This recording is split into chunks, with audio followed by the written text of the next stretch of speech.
जिस दिन वोट पड़ रहा था उस दिन हम लोगों ने देखा कि किस तरीके से पुलिस और पूरा प्रशासन इस बात पे लगा हुआ था कि कोई भी वोटर घर से न निकले। अध्यक्ष महोदय, ये जो नए नए लोग इधर से उधर खिसक गए हैं या न बोले तो अच्छा ही है। थोड़े दिनों बाद सुधार आया है कांग्रेस में, इसके लिए हम उनको धन्यवाद और बधाई देते हैं। पहली बार देखने को मिल रहा है कि जहां पर इमेज बनाने के लिए पैसा नहीं खर्च किया जा रहा अध्यक्ष महोदय, दूसरे की इमेज कैसे खराब की जाए उसके लिए पैसा खर्च किया जाता है। सबसे ज्यादा इलेक्टोरल बॉन्ड अगर किसी को मिले हैं तो सत्ता में बैठे हुए लोगों को मिले। दूसरा कांग्रेस को मिला। कांग्रेस ही हमारे मित्र ऐसे कि हमें नहीं बताते कहां से मिलता है।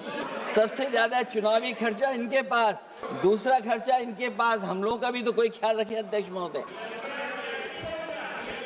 माननीय श्री अखिलेश यादव जी।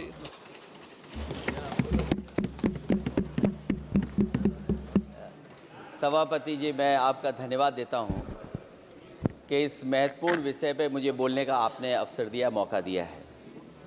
मैं सबसे पहले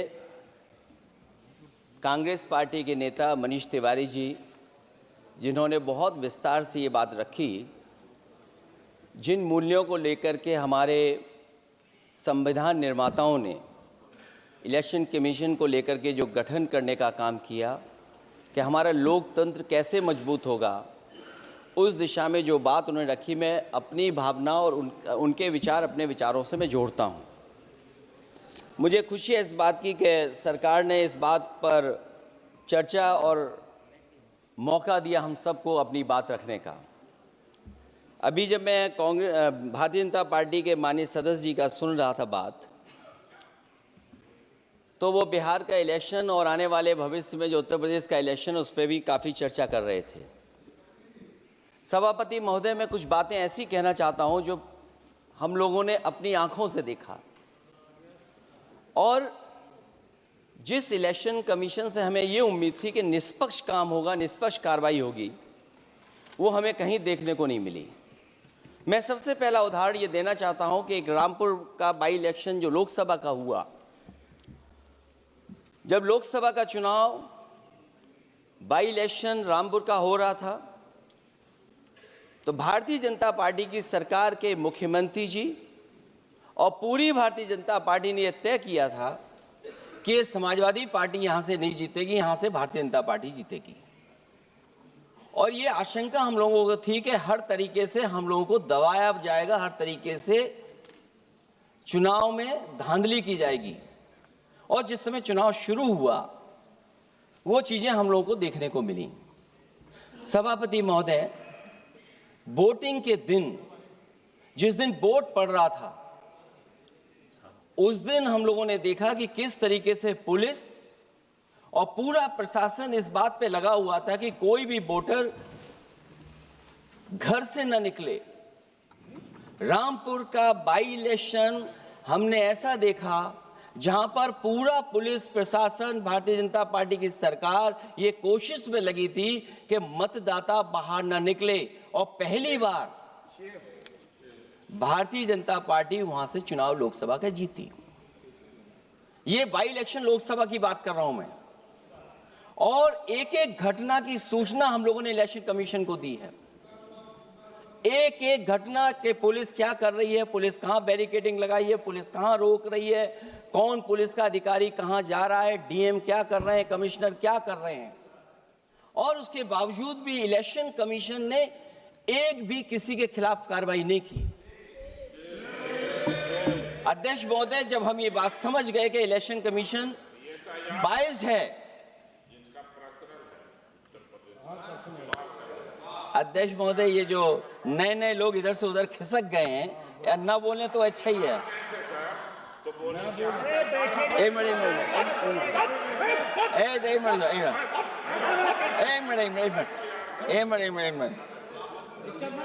अध्यक्ष महोदय, पर अध्यक्ष महोदय, मेरा ये आग्रह है ये अध्यक्ष महोदय ये कुछ जानते नहीं है। अध्यक्ष महोदय, माननीय सदस्य कुछ जानते नहीं है, ये न पढ़े लिखे हैं न कुछ जानकारी रखते हैं। ये मैं ये कह रहा हूं, मैं ये बात इसलिए कह रहा हूं, ये अनपढ़ इसलिए हैं।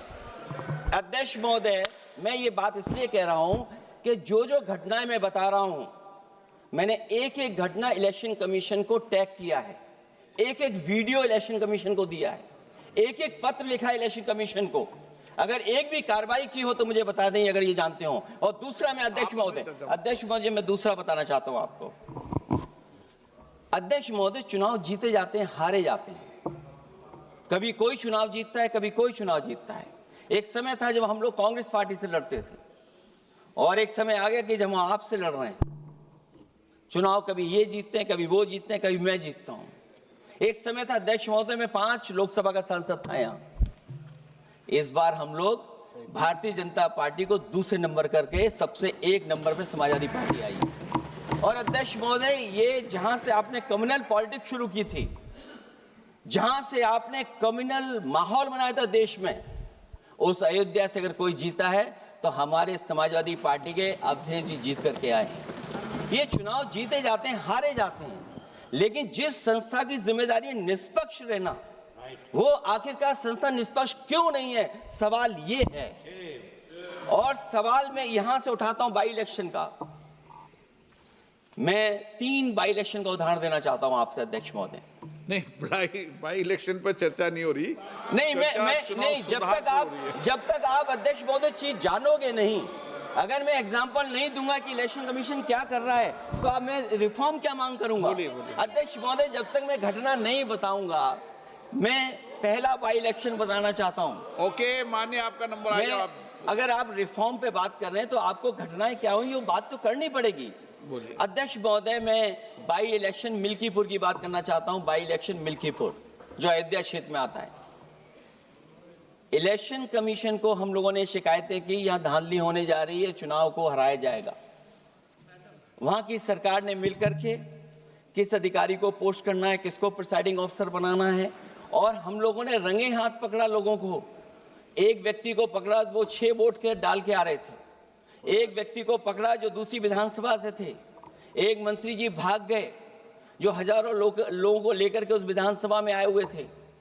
तो ये बातें मैं इसलिए बता रहा हूं कि अगर हमें रिफॉर्म करना है तो रिफॉर्म तभी संभव है जब हमारा इलेक्शन कमीशन निष्पक्ष होगा। इसलिए अध्यक्ष महोदय, मैं कांग्रेस पार्टी के सुझाव से सहमत हूं कि पहला सुझाव उन्होंने दिया है, और हम समाजवादी पार्टी के लोग भी ये मानते हैं कि जो इलेक्शन कमीशन के अपॉइंटमेंट का जो तरीका है वो तरीका बदला जाए। वो कम से कम ऐसा हो, पारदर्शी हो, निष्पक्ष हो, दिखे कि हमारी भी कुछ भागीदारी है। क्योंकि जो व्यवस्था पहले थी उस व्यवस्था को अगर बदलने का काम किसी ने किया तो भारतीय जनता पार्टी ने किया है। इस व्यवस्था को बदलने का जो सुझाव कांग्रेस पार्टी की तरफ से है उस सुझाव से हम सहमत हैं। दूसरा सुझाव जो कांग्रेस पार्टी ने दिया है, थोड़े दिनों बाद सुधार आया है कांग्रेस में, इसके लिए हम उनको धन्यवाद और बधाई देते हैं। उन्होंने कहा, और अध्यक्ष महोदय मेरा भी सुझाव है, कि इलेक्शन बैलेट पेपर से होना चाहिए। और इसलिए होना चाहिए कि बहुत प्रश्न लग रहे हैं, बहुत उंगली उठ रही है। इलेक्ट्रॉनिक चीजों पे बहुत सवाल खड़े हो रहे हैं, और केवल भारत के अंदर लोकतंत्र में नहीं, दुनिया के लोकतंत्र में। और ये जो लोग कुछ कह रहे हैं इलेक्ट्रॉनिक की बात और टेक्नोलॉजी की बात कर रहे हैं, मैं उनसे कहना चाहता हूं कि भारत और जर्मनी की तुलना कर लें, भारत और अमेरिका की तुलना कर लें, भारत की और जापान की तुलना कर लें, हम कहां खड़े हैं। अगर वो संपन्न देश जो टेक्नोलॉजी में हमसे कई गुना आगे हैं, अगर वो स्वीकार नहीं कर रहे ईवीएम, तो आखिरकार हम ईवीएम को क्यों स्वीकार कर रहे हैं। अगर उन देशों में लोकतंत्र है और बैलेट से वोट पड़ रहा है, तो यहाँ पर भी बैलेट से वोट पड़ना चाहिए। और जो मेरी जानकारी जहाँ तक पहुँचती और जानकारी है मुझे, वो जानकारी ये कहती है कि जर्मनी में अगर आप ईवीएम से वोट डालेंगे तो वो अनकॉन्स्टिट्यूशनल माना जाएगा। सोचो, जर्मनी जैसा देश बैलेट पेपर से वोट डलवा रहा है, तो आखिर भारत जैसा देश हम बैलेट पे क्यों नहीं जा रहे हैं। जो रिफॉर्म की बात आई है, सबसे पहला सवाल यही है कि रिफॉर्म का मतलब क्या होता है। जब कोई चीज अपने मूल रूप स्वरूप में होती है तो उसे फॉर्म कहते हैं। जो वो मूल फॉर्म को खो बैठती है तो डिफॉर्म हो जाती है। और फिर उसी मूल फॉर्म में ले जाने का जो प्रयास होता है वो रिफॉर्म कहलाया जाता है। अध्यक्ष महोदय, सवाल ये भी है कि रिफॉर्म की जरूरत क्यों पड़ी, हमारी चुनावी प्रक्रिया खराब क्यों हुई, उसे खराब किसने किया। किसी भी चीज के खराब होने के दो कारण होते हैं, एक ये कि उसे बाहरी लोगों ने खराब किया, और एक ये कि उसके अंदर से ही किसी ने खराब किया या किसी ने अपने स्वार्थ के लिए करवाया। तो अध्यक्ष महोदय, आज ये अजीब हालत है कि बाहर से ज्यादा चुनावी प्रक्रिया अंदर से खराब हुई है। और ये उदाहरण इसलिए मैं देना चाहता था बाई इलेक्शंस के और लोकसभा के इलेक्शन का, क्योंकि जिस तरह की शिकायतें की गई थीं, अध्यक्ष महोदय, एक भी शिकायत पे कार्रवाई नहीं हुई। एक और मैं उदाहरण देना चाहता हूं, फर्रुखाबाद का चुनाव लोकसभा का, हालांकि और लोकसभा के चुनाव को मैं नहीं कहूंगा, लेकिन फर्रुखाबाद का लोकसभा का चुनाव जो पिछली बार 2024 में बड़े करीब से मैंने देखा। वहां के जिलाधिकारी, वहां का पुलिस का प्रशासन पूरे दिन लाठी चलाता रहा, और कभी लाइट जाती थी, कभी लाइट आती थी। जब हम लोगों ने जानकारी करने की कोशिश की कि आखिरकार क्यों हो रहा है, तो पता लगा कि उन्हें रिजल्ट बदलना है। तो उत्तर प्रदेश का इस तरह एक रिजल्ट नहीं बदला गया, कई जगह रिजल्ट बदला गया। हम इलेक्शन कमीशन के सामने खड़े रह गए कि इलेक्शन कमीशन को बताते रहे कि धांधली हो रही है, लेकिन इलेक्शन कमीशन ने कोई सुनवाई नहीं की। ये केवल लोकसभा में नहीं, मैं फिर लौट करके आता हूं, जितने भी बाई इलेक्शन हुए हैं वहां पर वोट चोरी अध्यक्ष नहीं हुई, वोट डकैती हुई है। और मैं फिर कहता हूं, जहां जहां आप लोग जीते हो बाई इलेक्शन में, अभी 27 भी आने वाला है, अगर एक भी लोग वो जो विधानसभा आप जीत करके दिखा देना, मैं on the floor of house कह रहा हूं अध्यक्ष महोदय, अगर निष्पक्ष चुनाव होगा तो एक भी भारतीय जनता पार्टी वहां पर सीट नहीं जीतने वाली है। दूसरा कि जो समय समय पर पैसा आ जाता है अकाउंट में, ये लोकतंत्र को सबसे ज्यादा कमजोर कर रहा है। 10,000 बिहार में बांट दिए। अभी सुना है कि बहुत सारी महिलाओं ने कई जिलों में आंदोलन किया है, वो 10,000 के वादे से मुकर रहे हैं लोग। और मुझे याद है कि जिस समय उत्तर प्रदेश में मैं फ्री मोबाइल देने जा रहा था, कैबिनेट से मैंने पॉलिसी पास की थी, लेकिन यही बीजेपी के लोग चिल्ला चिल्ला करके उसको कह रहे थे कि चुनाव को इन्फ्लुएंस करने के लिए ये पॉलिसी लेकर के आए हैं, ये बांटने जा रहे हैं, और उसको रोक लगवाने का काम इलेक्शन कमीशन से किसी ने किया था, तो वो भारतीय जनता पार्टी थी। तो एक तरफ तो अपना पैसा दे रहे हैं आप, दूसरी तरफ कोई जनता के लिए अगर कोई पॉलिसी लेकर के आ रहा है उसको रोकना चाहते हैं। ये भेदभाव अगर किसी ने देखा है तो हम लोगों ने देखा है। फिर तीसरा, हम चाहते हैं कि मीडिया का जो रोल है चुनाव में, कुछ बात हम लोगों को समझ में नहीं आती। हमारे जो गरीब मतदाता हैं वो कभी कभी अध्यक्ष महोदय हमसे पूछते हैं कि आप तो टीवी पे आते हैं और चले जाते हैं, कुछ लोग टीवी पे आते हैं फिर जाते ही नहीं हैं, ये कारण क्या है? अगर इलेक्शन के समय पर हम पॉलिटिकल पार्टीज को स्पेस अगर बराबर नहीं मिलेगा तो शायद चुनाव निष्पक्ष नहीं होंगे। इसलिए अध्यक्ष महोदय, आपके माध्यम से मेरा सुझाव ये भी है कि चाहे वो प्राइवेट हो चाहे सरकारी हो, मीडिया में बराबर का कहीं ना कहीं हम लोगों को भी स्पेस मिलना चाहिए। इधर एक नई चीज है, नया जमाना है, तो नई चीज है सोशल मीडिया। पहली बार देखने को मिल रहा है कि जहां पर इमेज बनाने के लिए पैसा नहीं खर्च किया जा रहा अध्यक्ष महोदय, दूसरे की इमेज कैसे खराब की जाए उसके लिए पैसा खर्च किया जाता है। जो नकारात्मक जितना कैंपेन है, मैं अध्यक्ष महोदय दावे के साथ कह सकता हूं, हमारे पास कोई एजेंसी नहीं है, कोई सोशल मीडिया टीम नहीं है जो हम नेगेटिव कैंपेन रन कराते हों, लेकिन भारतीय जनता पार्टी के पास हजारों ऐसे लोग हैं और हजारों करोड़ रुपए इस बात के लिए खर्च करते हैं कि नेगेटिव कैंपेन कैसे रन किया जाए। और जितना जितना चुनाव करीब आता है उतना सोशल मीडिया से लेकर के हर प्लेटफॉर्म पर नेगेटिव कैंपेन अगर कोई कर रहा है तो वो कर रहा है भारतीय जनता पार्टी के लोग। इलेक्टोरल बॉन्ड की तो बात हम इसलिए नहीं करना चाहते हैं क्योंकि हमें तो मिला ही नहीं कुछ। अध्यक्ष महोदय, क्या बात करूं मैं इलेक्टोरल बॉन्ड की? सबसे ज्यादा इलेक्टोरल बॉन्ड अगर किसी को मिले हैं तो सत्ता में बैठे हुए लोगों को मिले हैं। दूसरा कांग्रेस को मिला। कांग्रेस ही हमारे मित्र ऐसे कि हमें नहीं बताते कहां से मिलता है।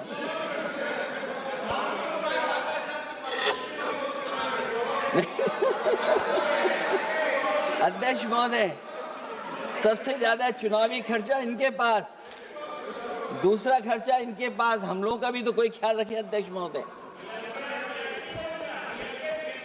वो आप बता देना।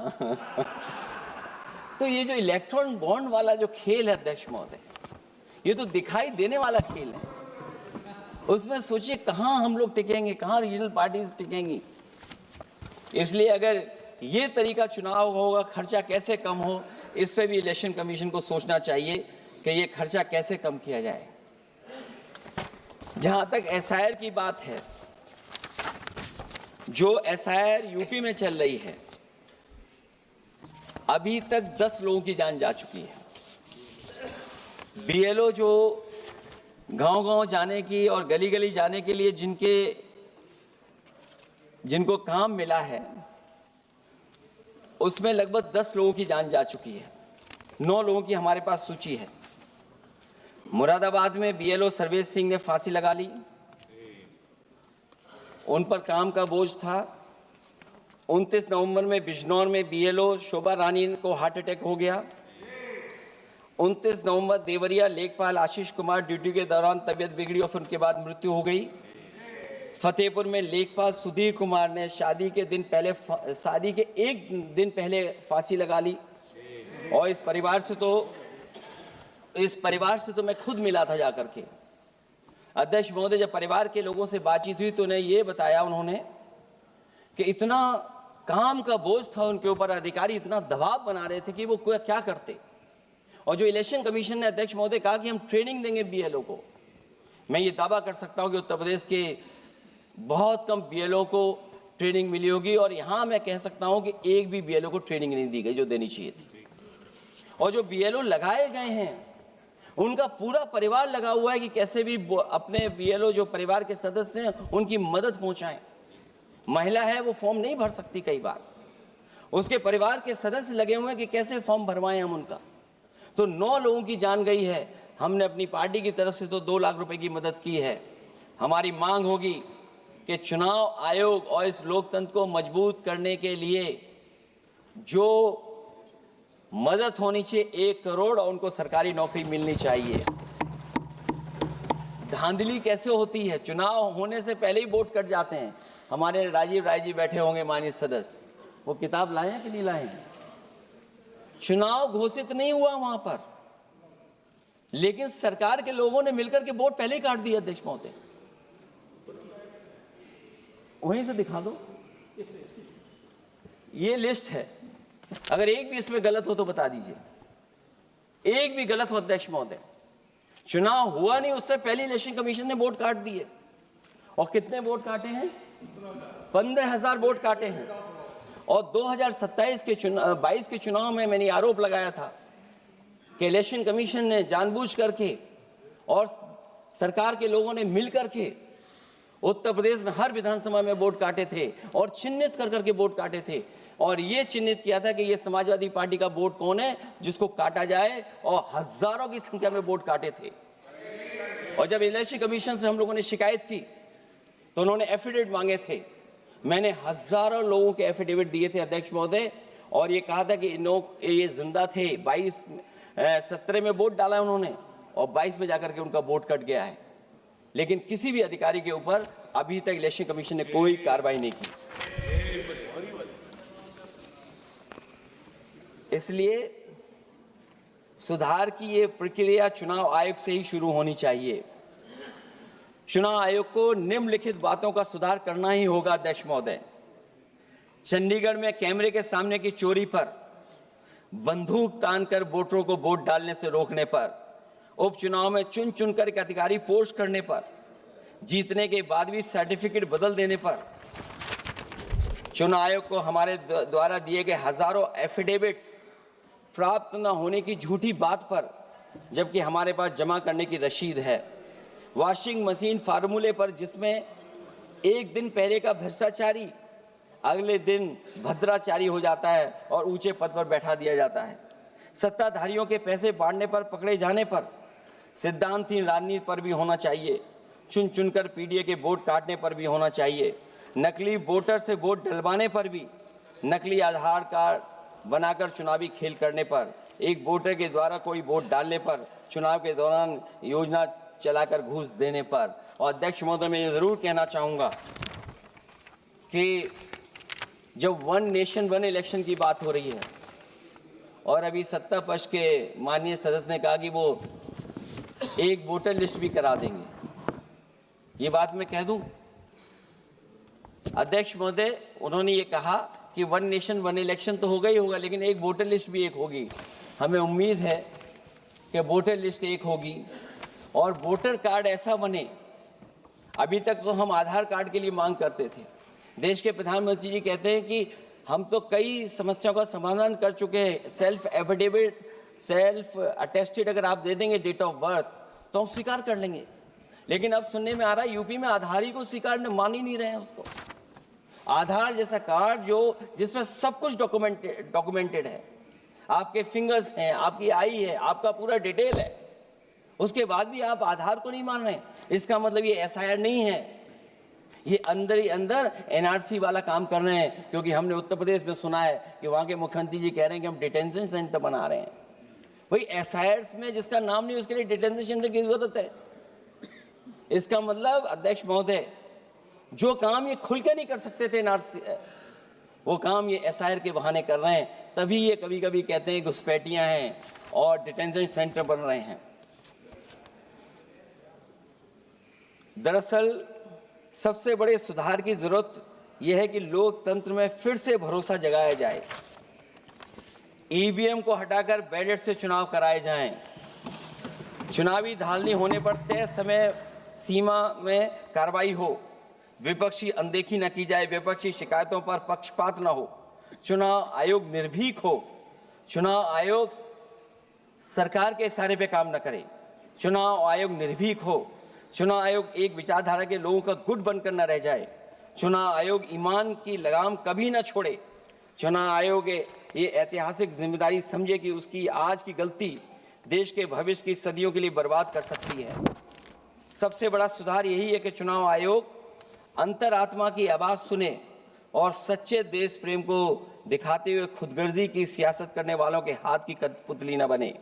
हमें उम्मीद है कि कुछ लोगों की वजह से चुनाव आयोग की जो छवि खराब हुई है वो अब और नहीं होगी।